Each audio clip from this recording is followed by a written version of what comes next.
welcome back to The Good, the Bad and the Ugly Show. So, we are now in the month of October and Halloween is drawing in. So the channel has gone a little bit dark, to say the least. This is what we do every year.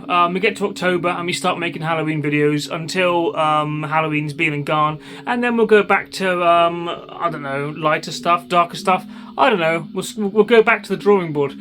So today, what we're going to do is we're going to go through my personal favourite top 10 horror movie soundtracks. It's all personal opinion. You might see some things on this list and think, you know, why the hell is that up there and why is this not here and why isn't that number one? It's all personal preference and subjective and all that stuff. So basically this is my personal top 10 anyway, from growing up watching horror movies from a young age when I probably shouldn't have been watching them. I mean, I started pretty young, to be fair. Like, we're talking like, you know, pre-teens here. We had a lot of VHS and absent parents. So, yeah.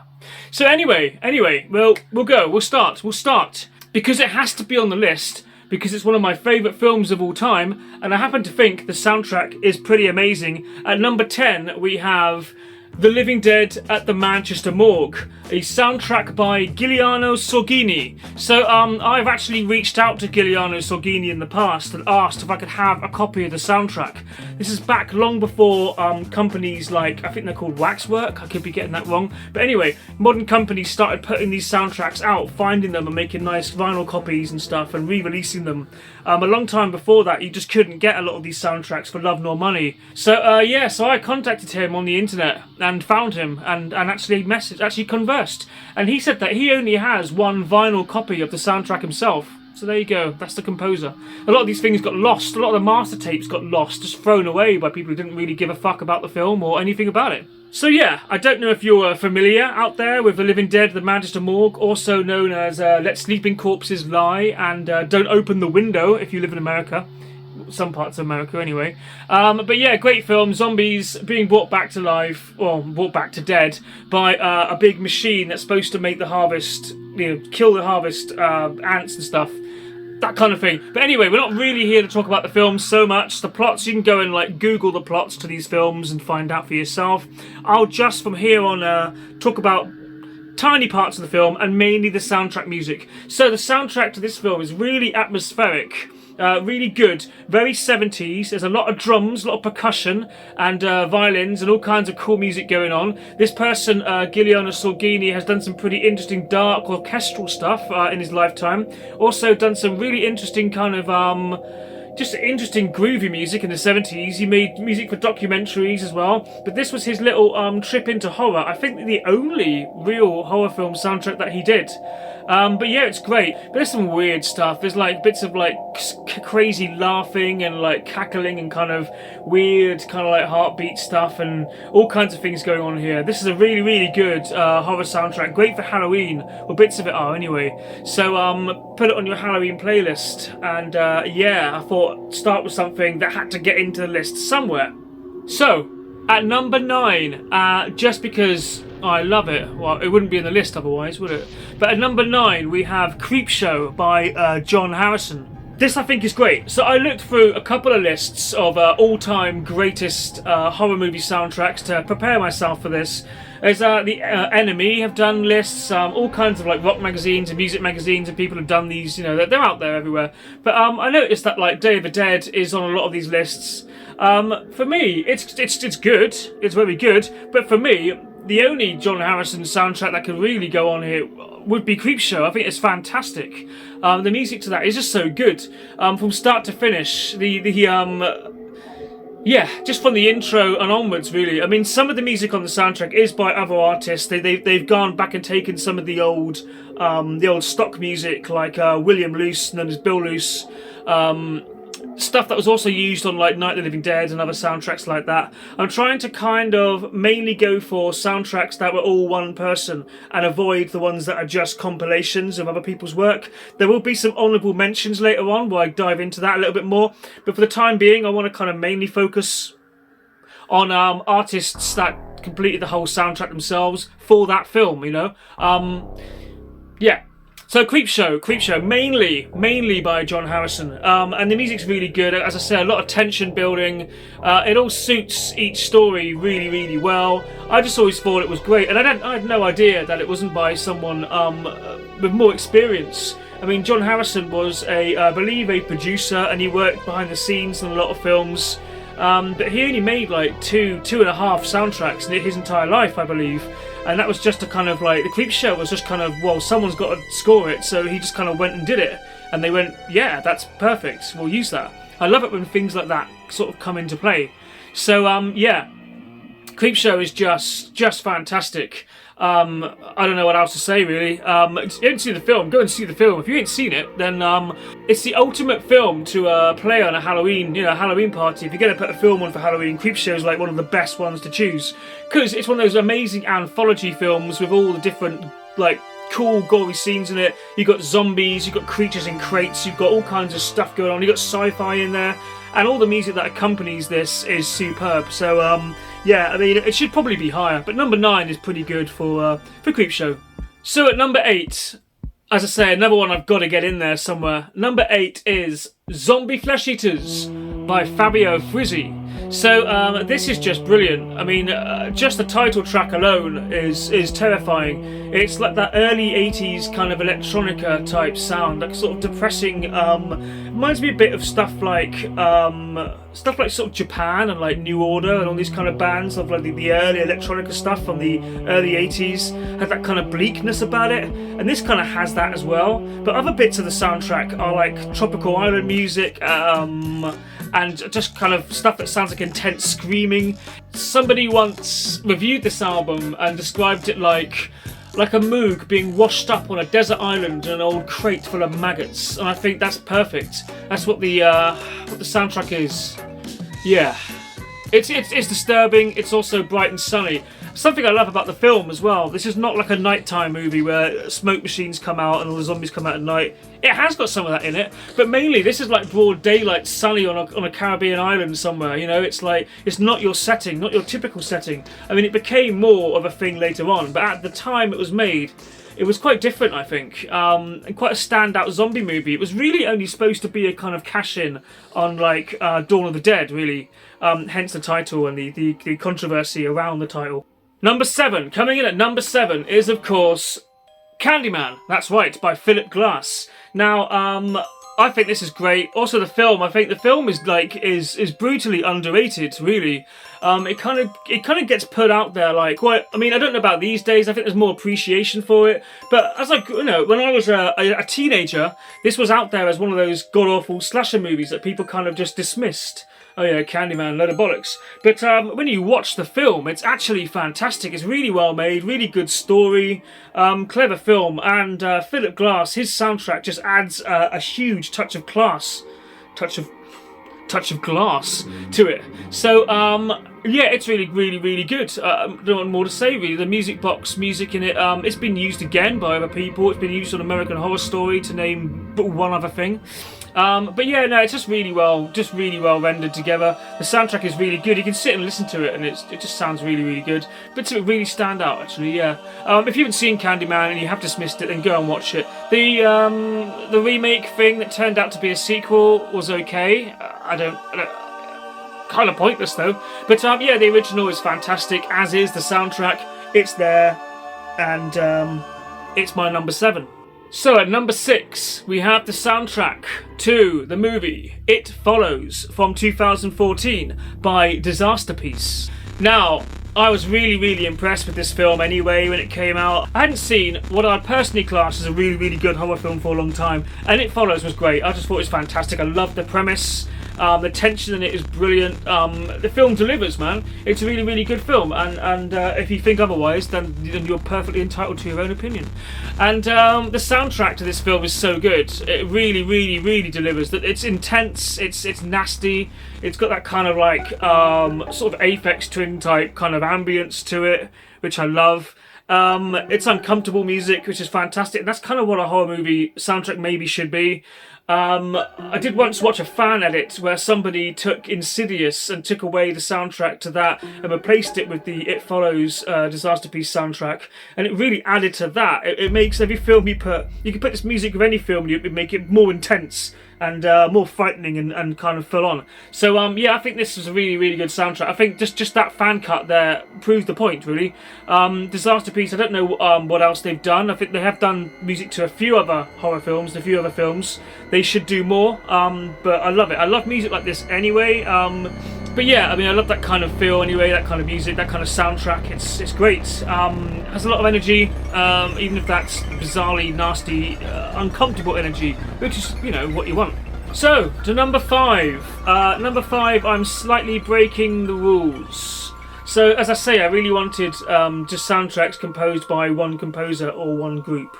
But I need to break the rules because this soundtrack has to go in the top 10 because of what it is. So number 5 is The Shining. That's right, Stanley Kubrick, 1980. So actually, it doesn't really break the rules because a large proportion of the soundtrack is by Wendy Carlos, and you know, intentionally for the film. Actually, bits of it were originally going to be used in A Clockwork Orange, and the director didn't like what he heard on that and wanted some other stuff done. So, as Wendy Carlos still did the music to Clockwork Orange, a lot of the music got kind of like put aside and then reused in The Shining, which is great.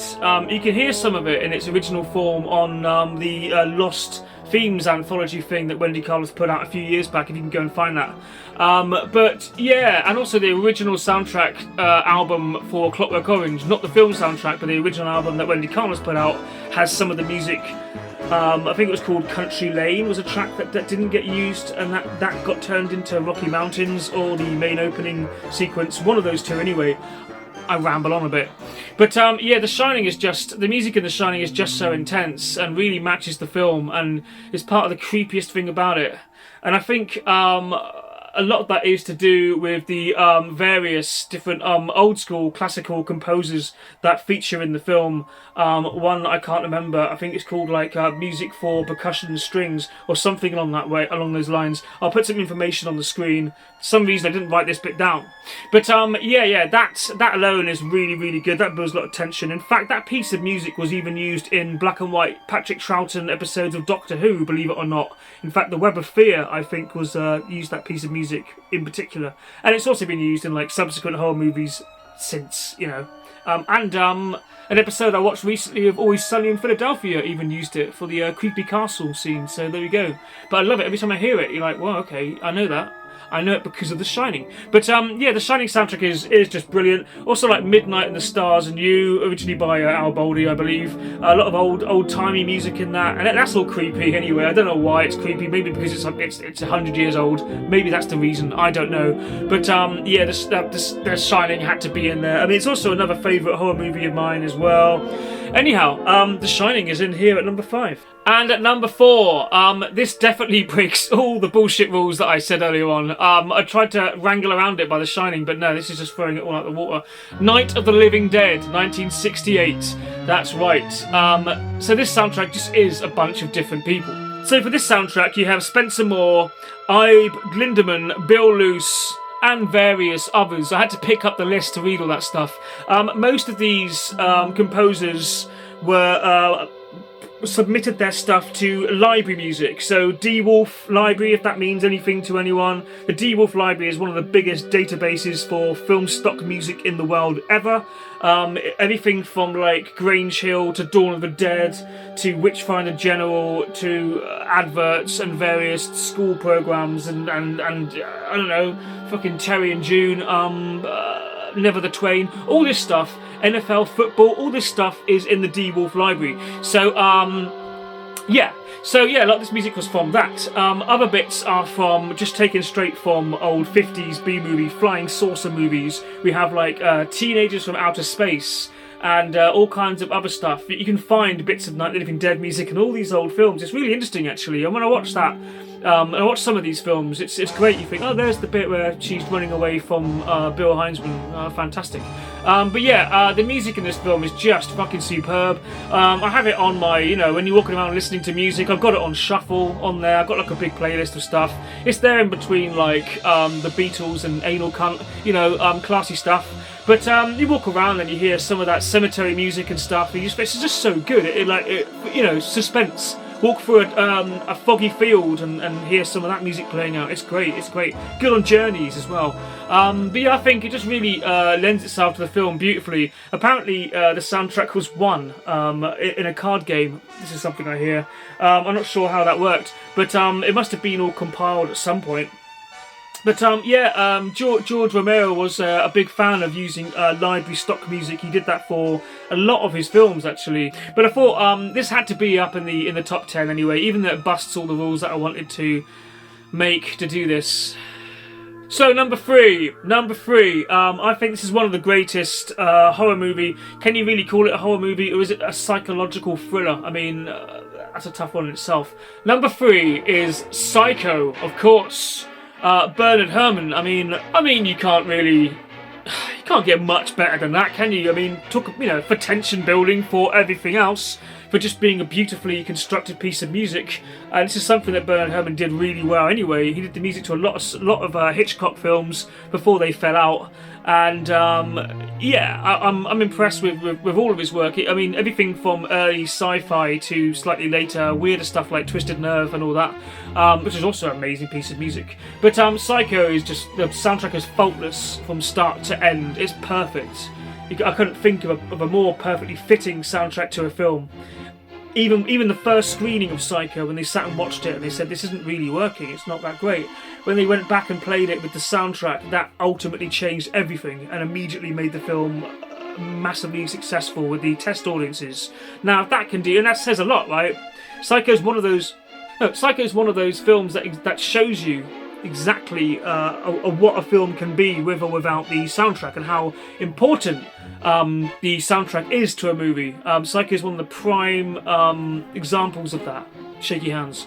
And the sequels to Psycho as well actually all had quite good music in a weird way. So Jerry Goldsmith did Psycho 2, and the theme tune, the opening theme to Psycho 2, Norman's kind of return, is a beautiful piece of music. And even Anthony Perkins said that he was in tears listening to that the first time he heard it. So yeah, fantastic. Psycho 3 was Carter Burwell. It's not as good, but I still quite like it in a cheesy 80s kind of way. And then, of course, Graham Revel, who's also known in the film soundtrack circuit, did number 4, and actually did a very good job of number 4 as well, almost matching the kind of tone of the original. But before we digress too much into the sequels and stuff, yeah, it's a bloody good soundtrack, isn't it? No one can disagree. I mean, even the ants like it. No one can disagree. No one can disagree on that one, I think. Unless you do, and then fair play. So moving on to number 2. Okay, so what could possibly be a number 2 for our horror movie soundtrack albums? What could it possibly be? I'm gonna stroke my nipples. What? It's obviously Halloween, isn't it? That's the point I was making. I wasn't just being weird. Halloween. Halloween is a great soundtrack to a film, man. Whether you like it or not, the tension is fucking there. Also the eeriness. It's brilliant. It's very, very, very good. It's also very simplistic. John Carpenter did it himself for the film. This was 1978, I believe. At least that's when it was all made and recorded. John Carpenter originally did it on drums. He was a drummer. He did it on a drum set and then turned that somehow into keyboard. Just transported it, really. Fantastic. Another kind of accident type thing, really. And John Carpenter has become very well known for making a lot of great music for his own soundtracks. I mean, Assault on Precinct 13 and The Thing and all these other things, which are great. But it all sort of stems back to Halloween, doesn't it? And the sequels, again, all good music. There might not have been great sequels, but the music was... Well, I actually quite like them personally. But the sequel music was great. He recruited in Alan Howarth, however you pronounce it. He recruited him in to help from part 2 onwards, I believe. So part 2 was pretty good, more synthy, more kind of 80s sounding. Part 3 was absolutely superb. I love that. It's really, really great. In fact, Halloween 3 I love anyway. I mean, you're either in the camp of like it or don't like it. I think it's great. Yeah, and then all the rest of the sequels, he basically took over, this bloke, and sort of did it all. And it's all pretty good. I mean, you know, I don't know.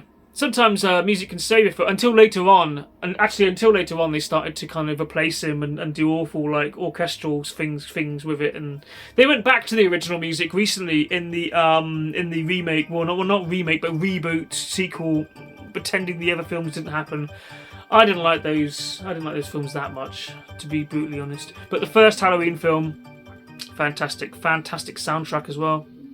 Right, now we move on to number 1. The number 1 favourite, ultimate, best horror movie soundtrack of all time, of course, is Suspiria. Now, yeah, you might argue with that. You might think, well, the fuck is like The Exorcist and all these other films that are great, but I'll get onto that in a minute. Suspiria is my favourite horror movie soundtrack. It's also it's actually possibly one of my favourite albums of all time, let alone horror soundtrack, let alone genres. It's actually one of my favourite pieces of music throughout. It's absolutely superb. Light some candles, sit in a dark room, put Suspiria on. It's like summoning the big horny one himself, you know? No, it's just perfect. It's really eerie. It's got a lot of tension to it. I mean, keep saying eerie and tension and stuff, but you've got to say a lot of that when you're talking about music. But no, it's great. It's by Goblin. Goblin were are a progressive rock band, basically. Forming in the early 70s. In fact, I won't say too much about Goblin. Go and watch my video about the history of Goblin. Find it somewhere on the other videos. Go back about, I don't know, a couple of years and you'll find it. But I love this. I love Goblin. I love that band a lot. I mean, Claudio Simonetti is a genius as well.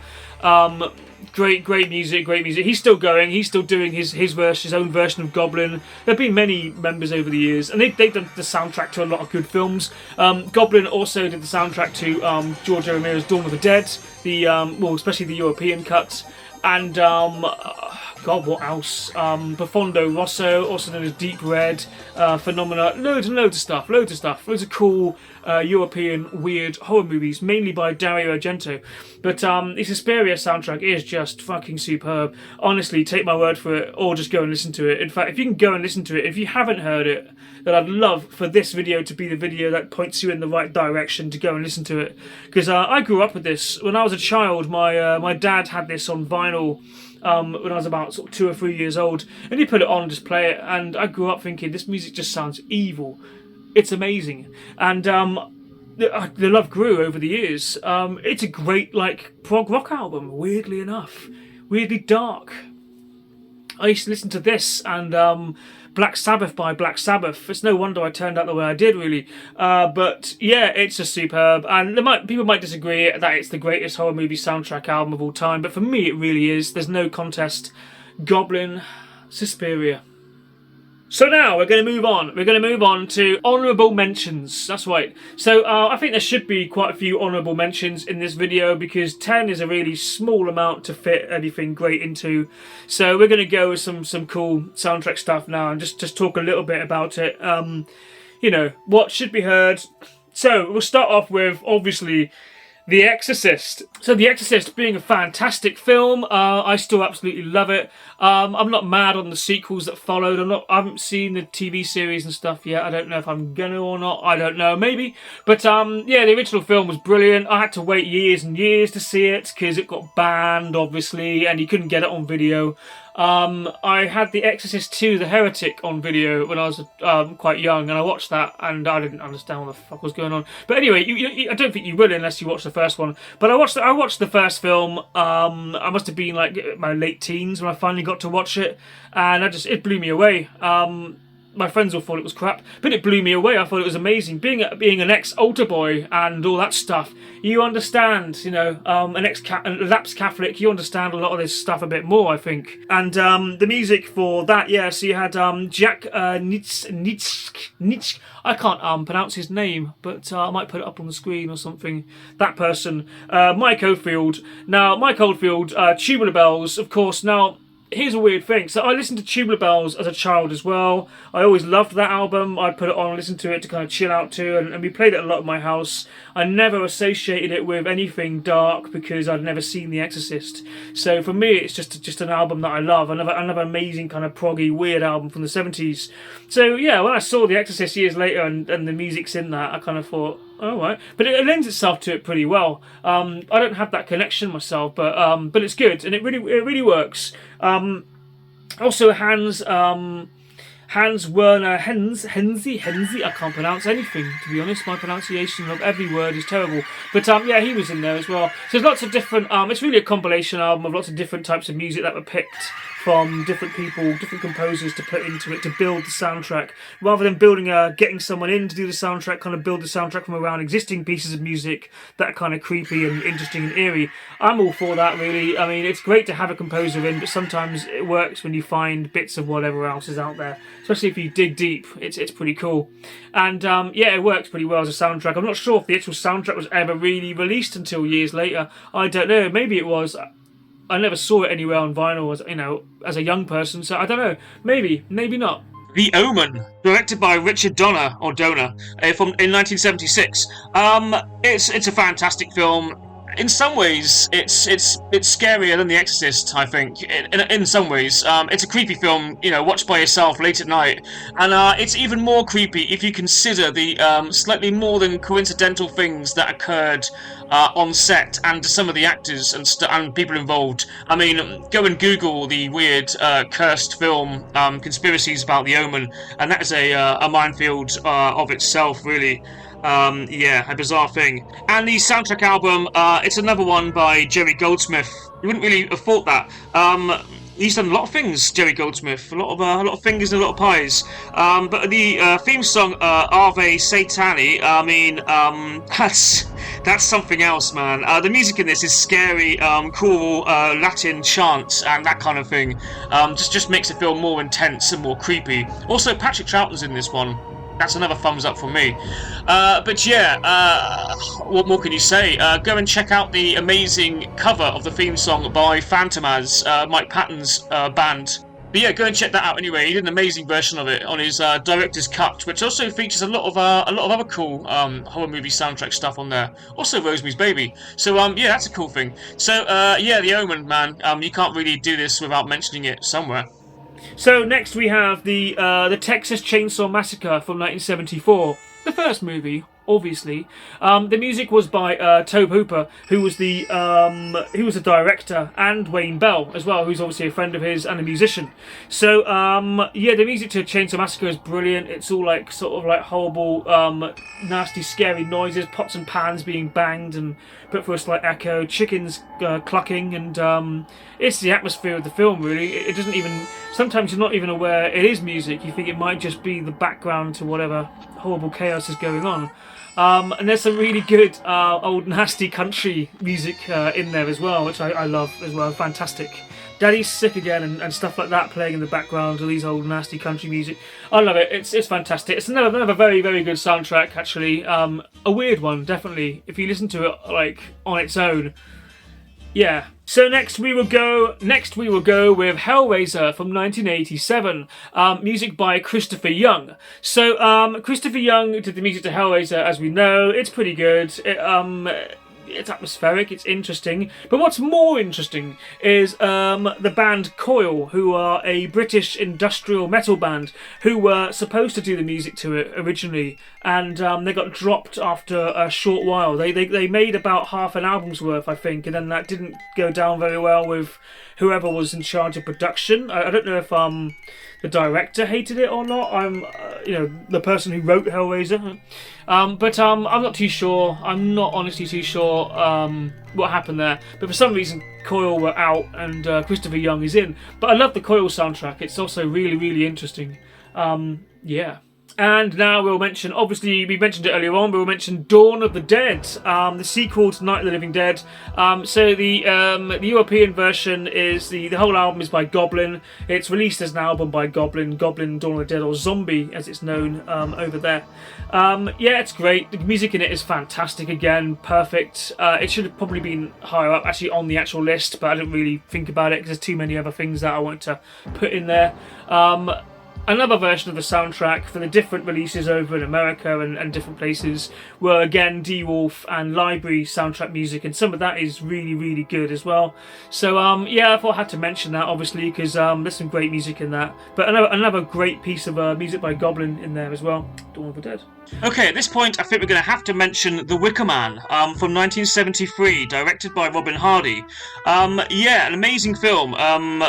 It kind of almost plays out like a musical, and the music was composed by Paul Giovanni and performed by Magnets. So, yeah, one of my favourites, one of my personal favourites. I've done a video, did a video on May about The Wicker Man. You can go and have a look at that. But yeah, the music was fantastic. A kind of mix of old sort of folk stuff and a bit of eerie music as well.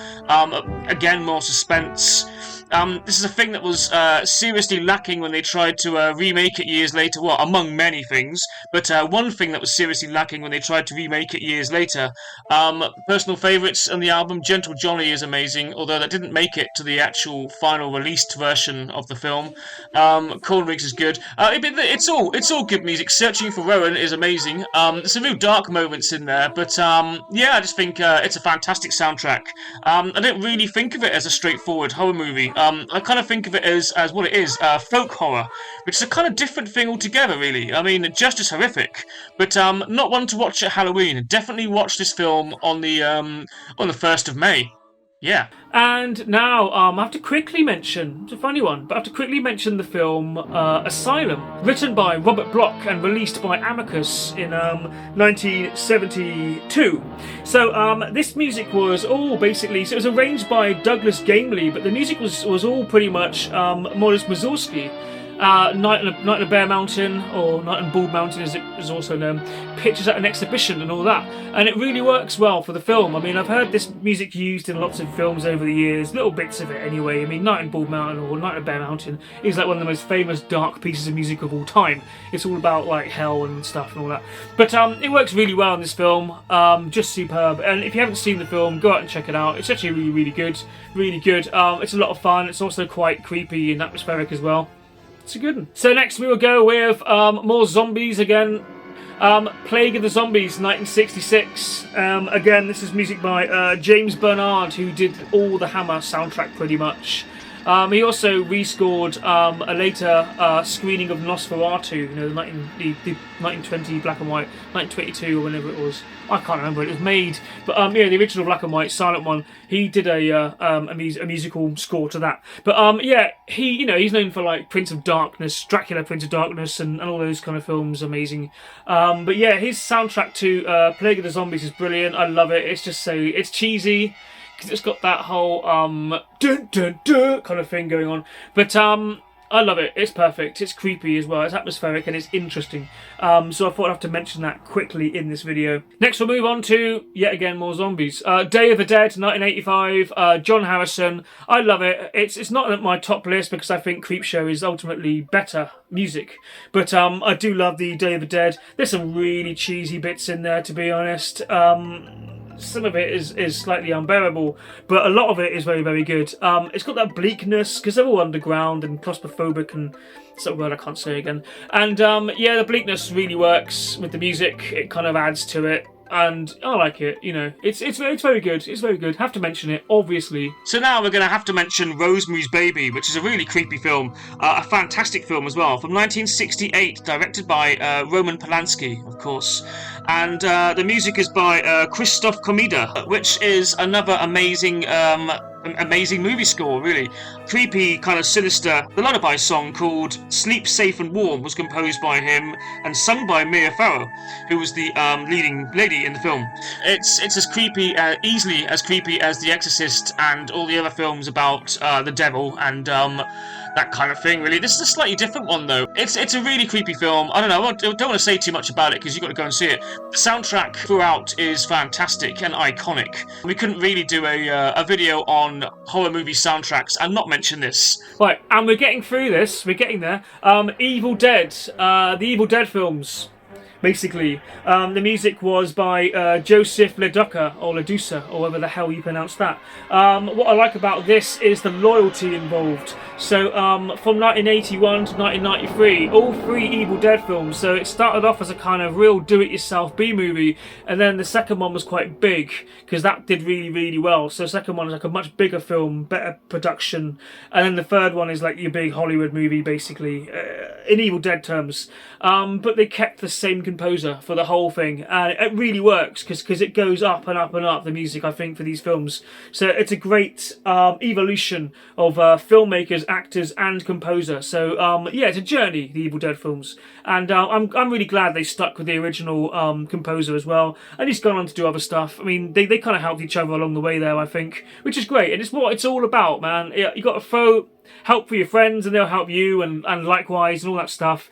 You know, it's a good idea. It's a good idea. So next we'll move on to The Neon Demon, which is a film made in 2016. So yeah, I thought this film was really, really good.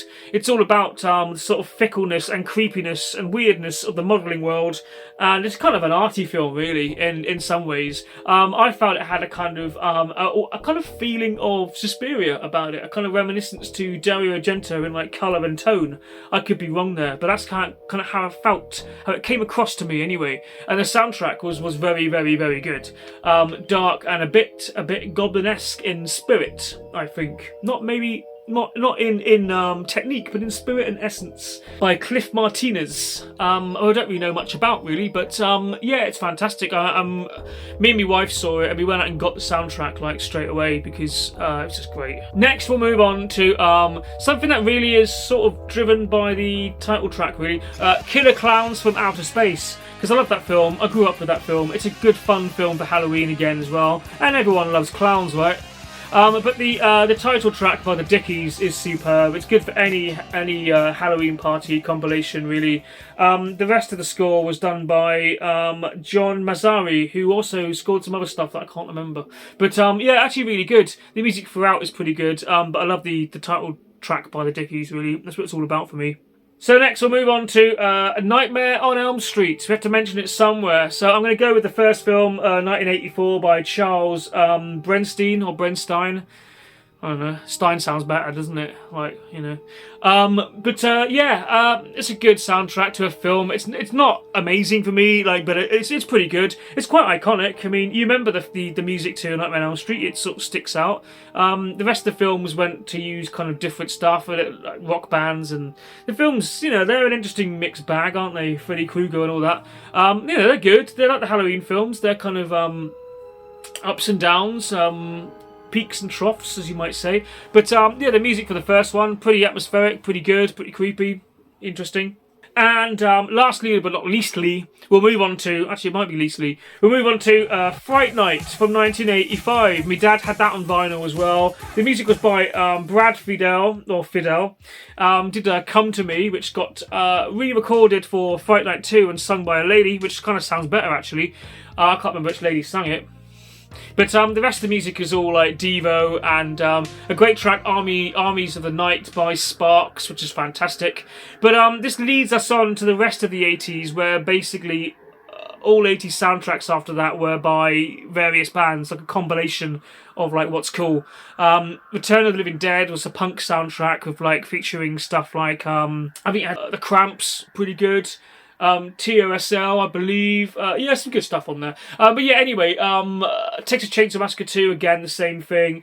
Yeah, it kind of went on that way. So from that point onwards, mainly horror movies had like kind of sort of punk and metal music playing through them, really, which I'm not saying is a bad thing at all.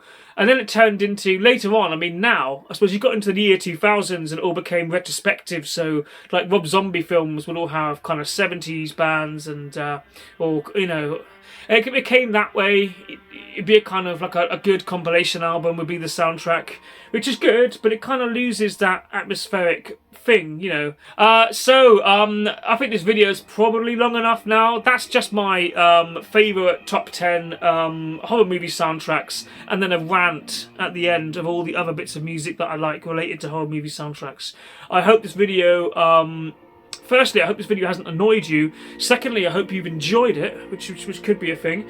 And thirdly, happy Halloween, and hopefully there'll be some more Halloween videos before the big day. And also, before I forget, please like, share, subscribe, press the buttons, and do all that stuff. Because there's no room left in hell.